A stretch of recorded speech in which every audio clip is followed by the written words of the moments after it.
saya akan menyampaikan firman dengan judul mengalami kehadiran dan kuasa Tuhan. Karena itu betapa pentingnya kita mengalami kehadiran dan kuasa Roh Kudus bekerja dalam hidup ini. Mari baca Markus 6 ayat 1 sampai ayat 6a yang kita akan sambung dengan ayat 53 sampai ayat 56 yang berbunyi demikian. Yesus ditolak di Nazaret. Kemudian Yesus berangkat dari situ dan tiba di tempat asalnya, sedangkan murid-muridnya mengikuti dia.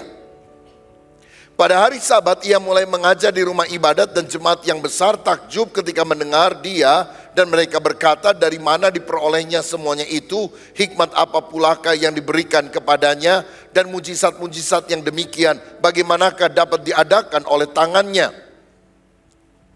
Bukankah ia ini tukang kayu, anak Maria, saudara Yakobus, Yoses, Yudas dan Simon? Dan bukankah saudara-saudaranya yang perempuan ada bersama-sama kita? Lalu mereka kecewa dan menolak dia. Maka Yesus berkata kepada mereka, seorang nabi dihormati di mana-mana kecuali di tempat asalnya sendiri, di antara kaum keluarganya dan di rumahnya. Ia tidak dapat mengadakan satu mujizat pun di sana, kecuali menyembuhkan beberapa orang sakit dengan meletakkan tangannya atas mereka. Ia merasa heran atas ketidakpercayaan mereka. Sekarang ayat 53 sampai 56, Yesus menyembuhkan orang-orang sakit di Genesaret. Setibanya di seberang, Yesus dan murid-muridnya mendarat di Genesaret dan berlabuh di situ. Ketika mereka keluar dari perahu, orang segera mengenal Yesus. Maka berlari-larilah mereka ke seluruh daerah itu dan mulai mengusung orang-orang sakit di atas tilamnya kepada Yesus, di mana saja kabarnya ia berada. Baca bersama. Kemanapun ia pergi, ke desa-desa, ke kota-kota, atau ke kampung-kampung, orang meletakkan orang-orang sakit di pasar dan memohon kepadanya supaya mereka diperkenankan hanya menjamah jumbai jubahnya saja, dan semua orang yang menjamahnya menjadi sembuh. Amin. Alkitab mencatat dimanapun Yesus berada, kemanapun Yesus hadir dan melayani, selalu ada mujizat, pertobatan, tanda-tanda ajaib. Dan ini semua terjadi karena kuasa Roh Kudus yang mengurapi Yesus. Dalam Kisah Rasul 10 ayat 38 Alkitab berkata, yaitu tentang Yesus dari Nazaret, bagaimana Allah mengurapi dia dengan Roh Kudus dan kuat kuasa. Dia yang berjalan berkeliling sambil berbuat baik dan menyembuhkan semua orang yang dikuasai iblis, sebab Allah menyertai dia. Kenapa Yesus bisa melakukan mujizat ketika dia ada di dunia? Karena dia diurapi oleh Roh Kudus. Dan saya percaya kalau kita pun diurapi oleh Roh Kudus, kita akan melakukan pekerjaan yang bisa dilakukan oleh Yesus, bahkan pekerjaan yang lebih besar daripada itu. Amin. Nah, saudara sekalian, Alkitab tadi mencatat Yesus melayani di dua kota yang berbeda. Yang pertama adalah Nazaret, adalah tempat di mana dia dibesarkan. Yang kedua adalah di Genesaret atau di Galilea. Dan hasilnya ternyata sangat berbeda. Saya percaya Yesus menyampaikan khotbah yang sama, pengajaran yang sama, berdoa untuk orang-orang sakit dengan cara yang sama. Tetapi di Nazaret tidak banyak mujizat. Sedangkan di Genesaret nggak usah doa tumpang tangan, orang hanya pegang jubah Yesus langsung sembuh. Saudara, kenapa hal ini bisa terjadi? Apakah karena Yesus pilih kasih? Oh, dia lebih sayang orang Genesaret jadi lebih banyak mujizat, sama Nazaret kurang sayang. Saya yakin tidak demikian, karena Yesus tidak pernah pilih kasih. Lagi pula kalau secara manusiawi, Nazaret itu kan kota di mana dia dibesarkan, jadi pasti dia kalau secara manusia akan pro kepada Nazaret. Ternyata Nazaret dia tidak melakukan banyak mujizat. Dia juga bukan karena kurang urapan. Oh, mungkin waktu di Genesaret dia doa puasa dulu, waktu di Nazaret dia kurang doa, akibatnya kurang manjur, kurang sakti. Tentu saja tidak. Karena saudara tahu pengurapan Yesus berapa besar? Yohanes 3 ayat 34 berkata, Allah mengurapi dia dengan pengurapan tanpa batas. Bukan hanya pengurapan double porsi, tetapi pengurapan tanpa batas. Unlimited power of God. Itu yang diberikan kepada Yesus. Berarti kalau ada perbedaan, yang satu daerah mengalami lawatan Allah, daerah yang lain tidak mengalami lawatan Allah, itu terjadi bukan karena Yesusnya, tetapi karena respons umatnya. Bukan dari pemancarnya yang salah, dari penerimanya yang salah. Respon umat, kualitas tanah hati yang keras dari orang-orang Nazaret, itu menyebabkan mujizat tidak terjadi. Tetapi kualitas tanah yang baik dan subur yang ada dalam kehidupan orang-orang Genesaret, itu yang menentukan hasilnya. Saudara-saudara, coba kita lihat perbandingan sikap orang Nazaret dan Genesaret dari ayat yang telah kita baca tadi. Orang Nazaret meragukan sumber kuasa Yesus. Orang Nazaret hanya mengenal kemanusiaan Yesus. Dia anak tukang kayu. Saudaranya kan Yoses, Yudas, Yusuf ada bersama dengan kita. Mereka menyambut Yesus dengan dingin, dengan skeptis. Mana mungkin sih dia adalah Mesias, dia adalah Tuhan. Kita akan kenal di mana rumah orang tuanya. Mereka kemudian kecewa dan menolak Yesus. Akibatnya manifestasi urapan Roh Kudus rendah, hanya sedikit mujizat yang terjadi. Sebaliknya ketika dia berada di kota Genesaret, orang-orang mengenal dia sebagai Yesus, Mesias. Mereka mengenal keilahian Yesus, bukan hanya kemanusiaan Yesus. Akibatnya mereka menyambut dengan antusias, semangat, bergairah. Mereka percaya dan menerima Yesus. Itu kuncinya. Sehingga manifestasi urapan Roh Kudus tinggi. Banyak mujizat terjadi. Bahkan Yesus tidak perlu menumpangkan tangan. Dia lewat saja, orang sembuh. Orang pegang ujung jubahnya saja. Dan Yesus tidak menoleh, sembuh, sembuh, sembuh. Semua orang di kota dan di desa mengalami mujizat. Saya percaya kita rindu menjadi orang seperti di Genesaret dan bukan orang seperti di Nazaret. Kita rindu mengalami kehadiran dan kuasa Tuhan. Nah, jika kita rindu mengalami lawatan Allah sedemikian, apa yang diperlukan agar kita mengalami kehadiran dan kuasa Roh Kudus yang begitu dahsyat? Ada 3 hal yang saya mau bagikan. Yang pertama, faktor yang sangat menentukan adalah kehausan rohani. Orang-orang Genesaret haus akan perkara rohani. Mereka begitu rindu ketemu Yesus. Malah dikatakan ketika Yesus datang mereka berlari-lari, antusias. Yesaya 44 ayat 3 berkata, sebab aku akan mencurahkan air ke atas tanah yang haus dan hujan lebat ke atas tempat yang kering. Aku akan mencurahkan rohku ke atas keturunanmu dan berkatku ke atas anak cucumu. Saudara, kalau kita rindu mengalami perkara besar dari Tuhan, yang penting itu bukan siapa yang mimpin pujian, yang penting itu bukan siapa yang khotbah, yang penting adalah sikap hatimu. Ketika engkau datang ke ibadah, engkau harus berdoa, Tuhan aku rindu ketemu Engkau, aku rindu mengalami berkat Tuhan, aku rindu dijamah oleh Tuhan, aku rindu perkara ilahi dari Tuhan. Kalau saudara rindu anak kecil bisa khotbah hari ini, saudara akan terberkati. Tapi kalau engkau tidak rindu perkara rohani, Rasul Paulus, Rasul Petrus bisa khotbah di tempat ini, dan engkau akan pulang dan bilang, gitu doang khotbahnya. Semua tergantung dari respons hati kita. Saya ingat di dalam Kisah Rasul 10, Simon Petrus berkhotbah di rumah seorang Romawi yang bernama Cornelius. Dan ketika Petrus masih berkhotbah, belum selesai khotbahnya, tiba-tiba Roh Kudus turun ke atas Cornelius dan keluarganya. Dia penuh Roh Kudus dulu, padahal belum dibaptis air, saudara. Biasanya kan orang dibaptis air baru dibaptis Roh Kudus. Tetapi karena kerinduan yang menyala-nyala, dia dilawat oleh Roh Kudus, menerima karunia-karunia Roh. Baru kemudian dia dibaptis selam belakangan, saudara. Dari sini kita melihat bahwa kalau hari ini saudara datang dengan lapar dan haus akan perkara rohani, engkau akan dilawat oleh Roh Kudus. Engkau tidak perlu maju ke depan, Roh Kudus bisa menjamah saudara sampai ke belakang, sampai ke atas, dimanapun saudara duduk. Dan kalau saudara rindu perkara rohani, ketika engkau menyaksikan secara online, engkau juga akan dijamah di rumahmu masing-masing. Saudara, betapa pentingnya hati yang lapar dan haus akan Tuhan. Matius 5 ayat yang ke-6 mencatat hal ini. Matius 5 ayat yang ke-6. Baca bersama, 2, 3. Berbahagialah orang yang lapar dan haus akan kebenaran, karena mereka akan dipuaskan.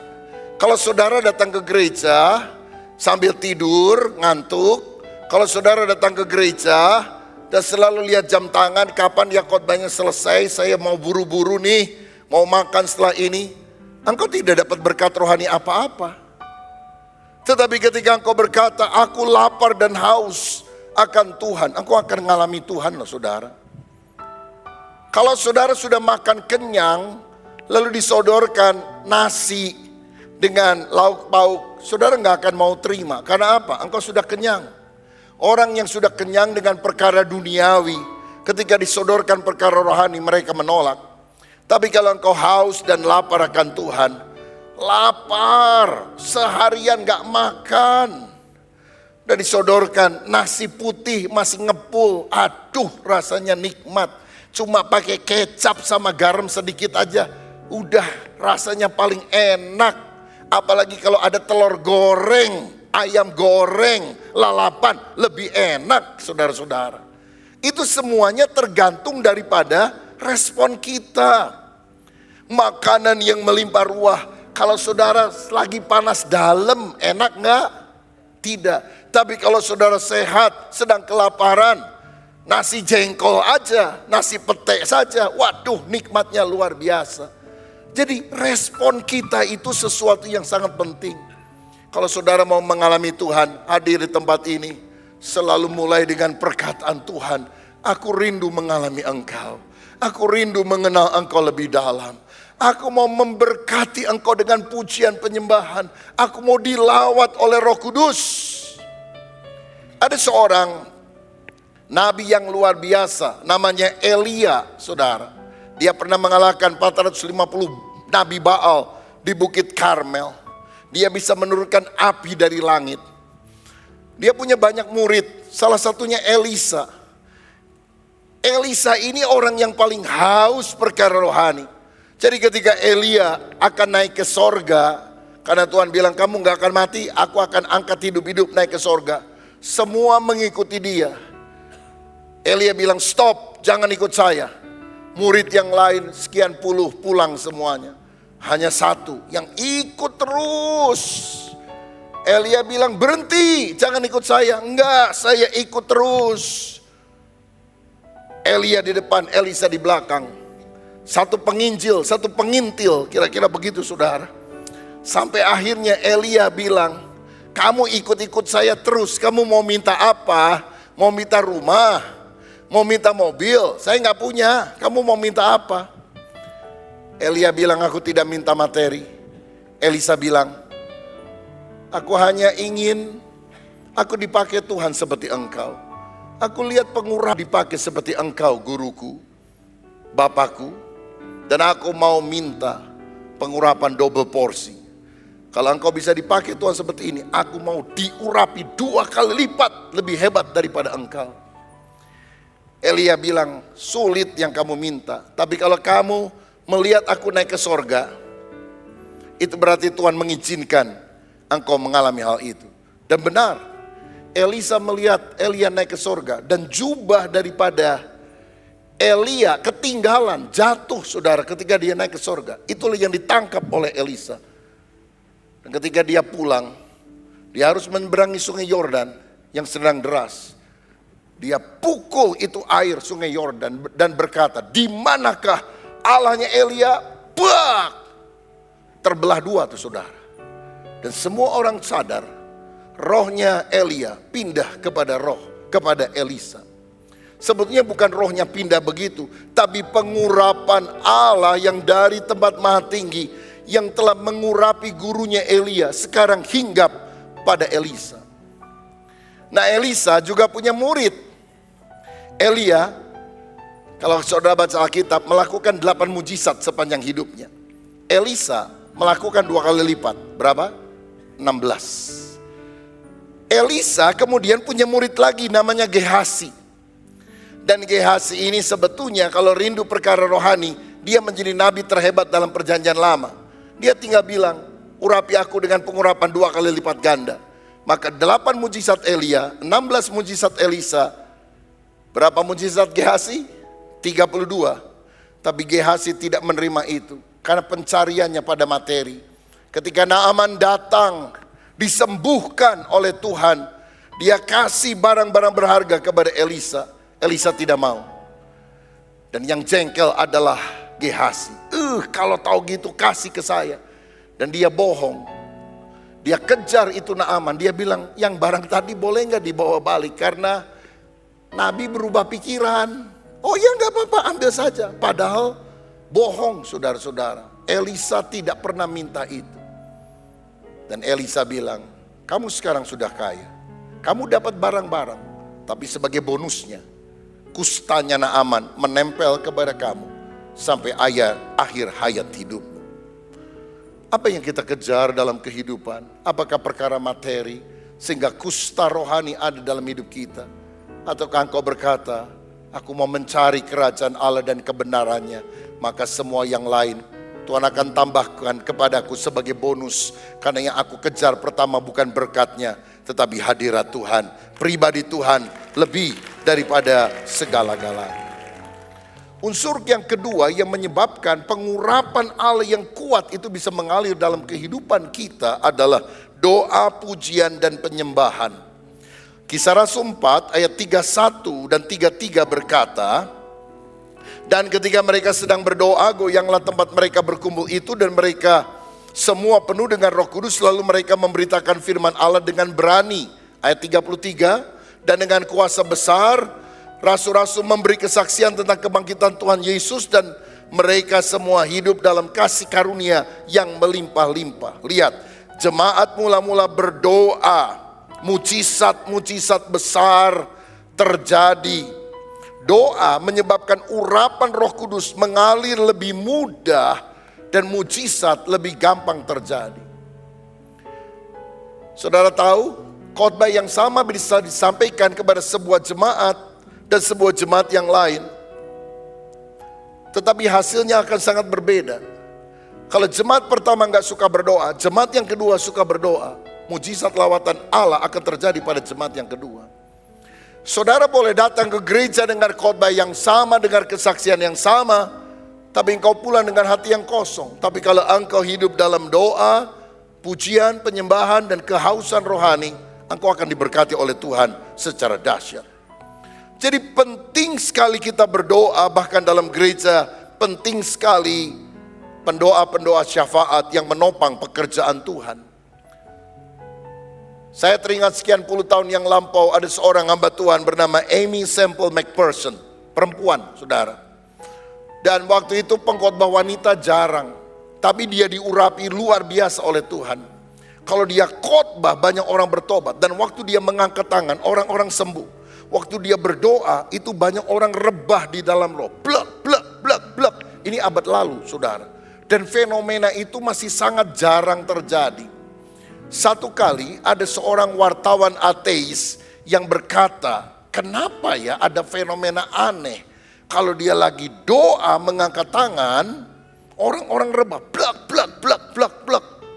Lalu ngomong satu bahasa yang tidak mereka pahami.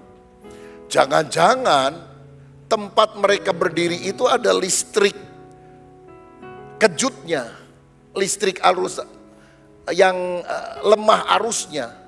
Jangan-jangan waktu dia angkat tangan, itu adalah tanda kepada timnya. Pencet tombol listriknya, zut, kaget, jatuh gitu orang.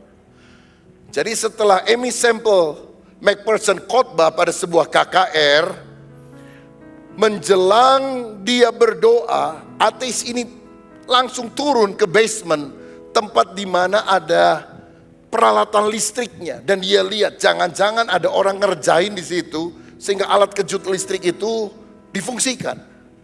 Dan waktu dia sampai ke bawah, dia kaget saudara. Karena ada beberapa orang ibu-ibu tua bergandengan tangan dan sedang berdoa, Tuhan, hamba-Mu Amy saat ini sedang mau berdoa untuk orang sakit, sedang berdoa untuk orang penuh Roh Kudus. Urapi dia dengan kuasa dari tempat yang maha tinggi, supaya orang mengalami lawatan Allah. Ini ateis gemeter. Dia bilang rupanya bukan saluran listrik, ini pembangkit tenaga listriknya, ini kuasanya ini. Pendoa-pendoa syafaat yang berdoa. Saudara, betapa pentingnya doa untuk menghidupkan atmosfer spiritual dalam kehidupan dan dalam gereja Tuhan. Selain doa, pelayanan musik, pujian, dan penyembahan juga sesuatu yang sangat penting. Jangan kita ke gereja telat melulu, kan masih puji-pujian.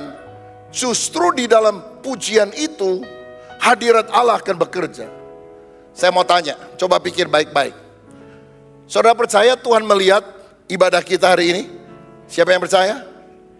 Kira-kira pujian sama khotbah bagian mana yang paling Tuhan nantikan? Yang benar. Pujian atau khotbah bagian mana yang Tuhan nantikan? Apa Tuhan bilang sama malaikat? Malaikat, pengkhotbah favorit saya hari ini, Rubin Adi Abraham akan khotbah. Wah, aku antusias bener nih dengar apa yang dia khotbahkan. Apa seperti itu?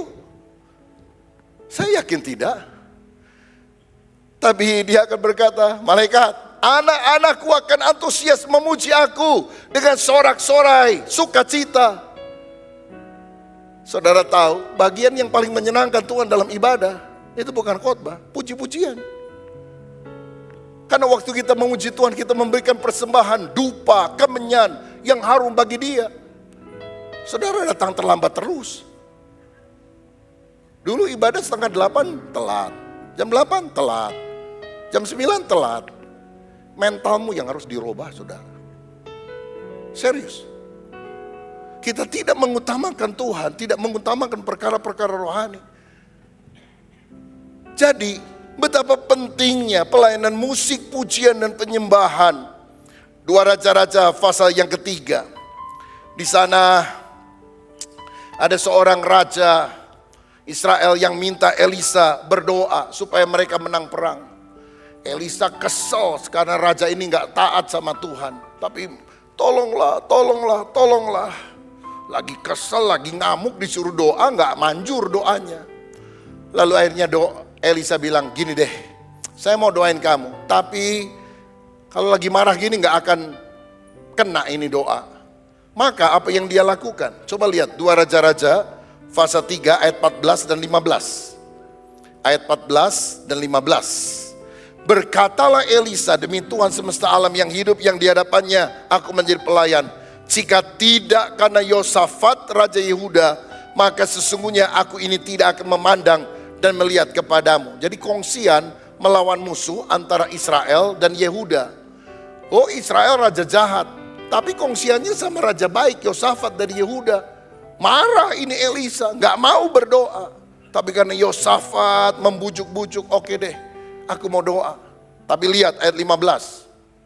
Maka sekarang jemputlah bagiku seorang pemetik kecapi. Pada waktu pemetik kecapi itu bermain kecapi, maka kekuasaan Tuhan meliputi dia. Dan ketika dalam kondisi hati yang marah, Elisa bilang, panggil dulu pemain musik. Aku meneduhkan hati dulu. Pemain musik mulai memainkan kecapi. Haleluya, haleluya. Segala puji bagimu Tuhan, Engkau Allah yang hidup. Itu Elisa calm down. Kemarahannya sirna. Dia masuk dalam hadirat Tuhan. Dan dia kemudian mulai memberikan nubuatan. Bahwa akan ada air yang mengalir. Karena mereka semula kehausan saudara. Dan Tuhan akan memberikan kemenangan kepadamu atas musuh-musuhmu. Nubuatan itu tergenapi. Betapa pentingnya bahkan seorang hamba Tuhan mengerti sekelas Elia, ngerti. Kalau dia cuma ngomong gak ada kuasa. Tapi ketika dia bicara dalam hadirat Tuhan, Tuhan mengurapi perkataannya tersebut. Kisah Rasul 16 menceritakan Paulus dan Silas ada dalam penjara, digebukin oleh musuhnya. Tapi tengah malam apa yang mereka lakukan? Berdoa, memuji, menyembah Tuhan. Paulus ngomong gini sama Silas, Las, kamu kan ikut aku pelayanan nih, digebukin orang, jangan kecewa ya, tetap memuji Tuhan ya. Kita nyanyi aja deh, gimana? Aku suara 1, kamu suara 3. Maka mulailah mereka menyanyi. Ini duet Silas sama Paulus. Duet Laslus, saudara-saudara. Dan ketika mereka nyanyi, Tuhan ikut nyanyi rupanya. Suaranya suara 4, bas, brrr, gempa bumi terjadi. Lepaslah belenggu mereka semua. Dan akhirnya Paulus dan Silas menginjili kepala penjara dan keluarganya. Sehingga semuanya bertobat. Saya percaya di tengah pujian Allah hadir. Dan kalau Allah hadir, ada mujizat, ada kuasa yang luar biasa. Doa dengan pujian penyembahan ketika digabung, inilah yang menurut Alkitab disebut sebagai pemulihan pondok Daud. Kenapa disebut pemulihan pondok Daud? Karena waktu Daud menjadi raja, tabut perjanjian yang pernah dirampas oleh orang Filistin dibawa balik ke Yerusalem. Dan dia kemudian mendirikan sebuah tenda, pondok, karena belum ada tempatnya. Dia dirikan pondok. Dan dia minta para penyanyi, pemuji, penyembah Tuhan, ratusan orang digilir, saudara, tiap berapa jam. Selalu ada berkeliling di pondok itu, orang menyebut pondok Daud.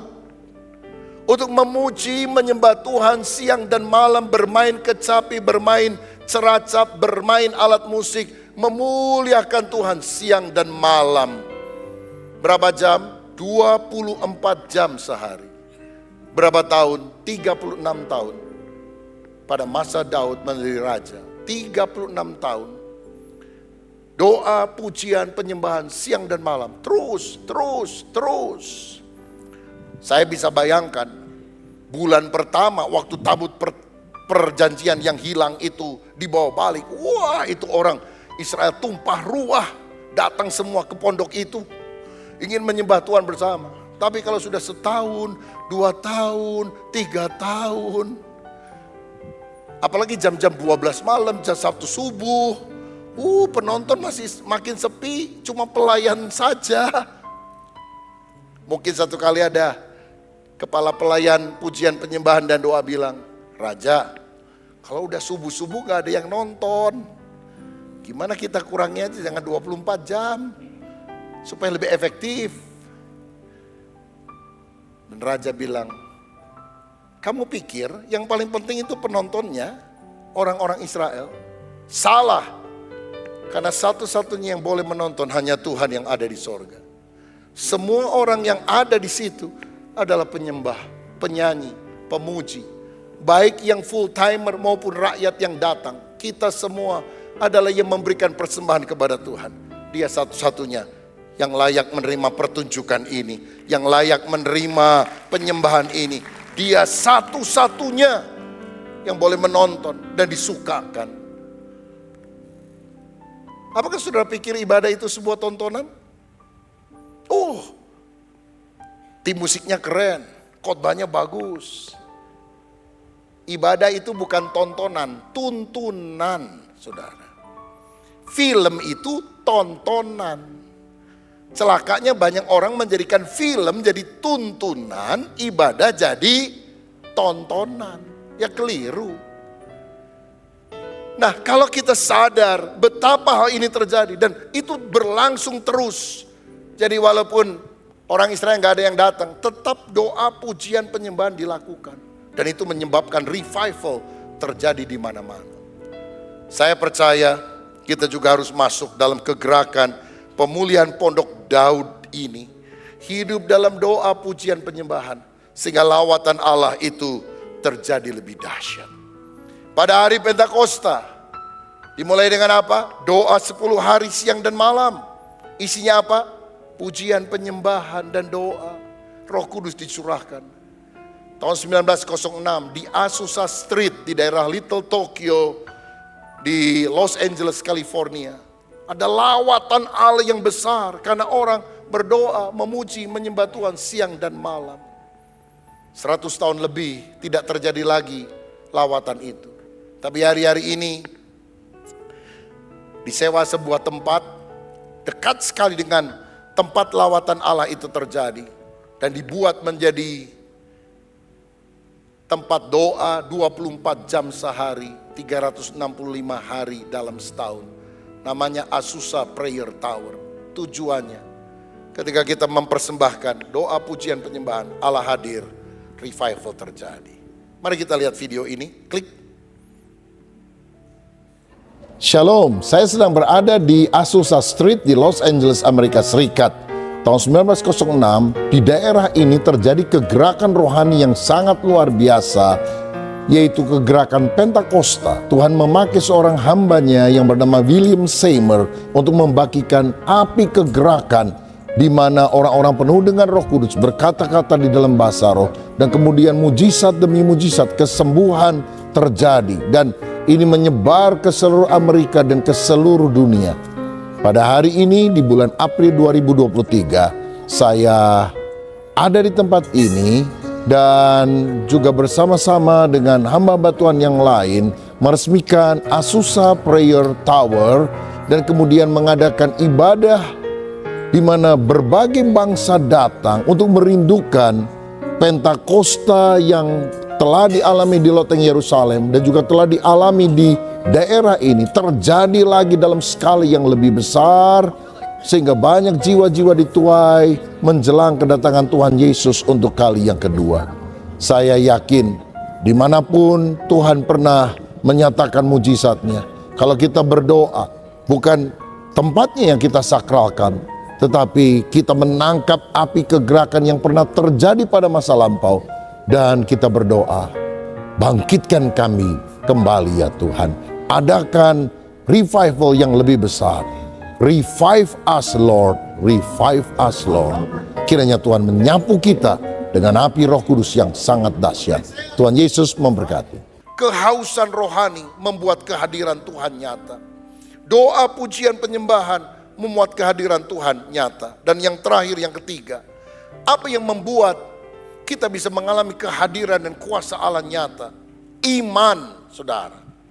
Orang-orang Nazaret tidak beriman kepada Yesus, sedangkan orang-orang Genesaret beriman kepadanya. Ketidakpercayaan menghalangi kuasa Allah bekerja, tapi sebaliknya iman mendatangkan mujizat besar terjadi bagi orang-orang di Genesaret. Sampai hari ini saya percaya prinsip itu berlaku. Kalau engkau beriman, akan terjadi. Jadilah seperti yang engkau percaya. Kalau engkau percaya, engkau akan sial, engkau akan rugi, engkau akan bangkrut, engkau orang yang tidak dicintai Tuhan. Bisa terjadi. Waduh, masalah berat banget, mana tahan, mati gua. Hati-hati loh saudara. Tapi kalau saudara bilang, aku percaya Tuhan akan memberikan kemenangan. Iman mengalahkan segala tantangan. Alkitab mencatat tentang seorang wanita yang telah 12 tahun sakit pendarahan, sudah berobat dan tidak bisa sembuh. Tapi waktu dia mendengar berita tentang Yesus, dia mendekat dan dia bilang, asalku jamah saja jubahnya, aku akan sembuh. Dan ketika dia bertindak dengan iman, menjamah ujung jubah Yesus, seketika itu juga penyakitnya menjadi sembuh. Dan Yesus berkata, siapa menjamah jubahku? Karena ada kuasa yang ditarik keluar dari Yesus dan mengalir pada wanita ini. Murid-muridnya bilang, orang berdesak-desakan memegang engkau, menyenggol engkau. Mengapa engkau bilang siapa yang memegang jubahku? Banyak banget. Lain, beda. Karena aku merasa ada kuasa yang mengalir. Dan apa pembedanya? Iman, saudara. Saudara boleh berdoa, tapi mujizat tidak terjadi kalau kita tidak beriman. Tapi kalau kita beriman, kuasa Allah akan mengalir. Karena itu kita juga perlu melakukan karya iman untuk pemberitaan kabar baik kepada orang-orang yang ada di sekitar kita. Seperti Nuh membuat bahtera agar orang-orang diselamatkan. Ini proyek yang sangat besar, yang sangat mahal. Dan orang bilang, buat apa bikin bahtera, ngabis-ngabisin duit. Katanya nanti akan ada bah. Mana ada? Buat apa sih? Orang mencemooh, orang mencela. Tapi Nuh yang mendengar perintah dari Tuhan, taat. Dia taat bersama dengan keluarganya. Dan akhirnya terbukti ketika banjir besar datang. Hanya Nuh dan keluarganya dan binatang-binatang yang masuk ke dalam bahtera yang selamat. Saudara, saya percaya pada akhir zaman ini pemberitaan Injil juga harus dilakukan secara kreatif. Untuk menjangkau generasi muda terutama. Supaya mereka bisa datang kepada Yesus. Bukan hanya lewat khotbah pada hari Minggu di gereja. Tapi melalui sarana edutainment. Ada edukasinya, ada entertainmentnya. Sambil dihibur mereka belajar kebenaran firman. Kita akan mengalami hadirat Allah yang kuat. Dan gereja kita juga menjadi berkat bagi banyak orang. Rindukan perkara rohani, rindukan kehadiran Tuhan, rindukan kuasa Tuhan. Tuhan memberkati.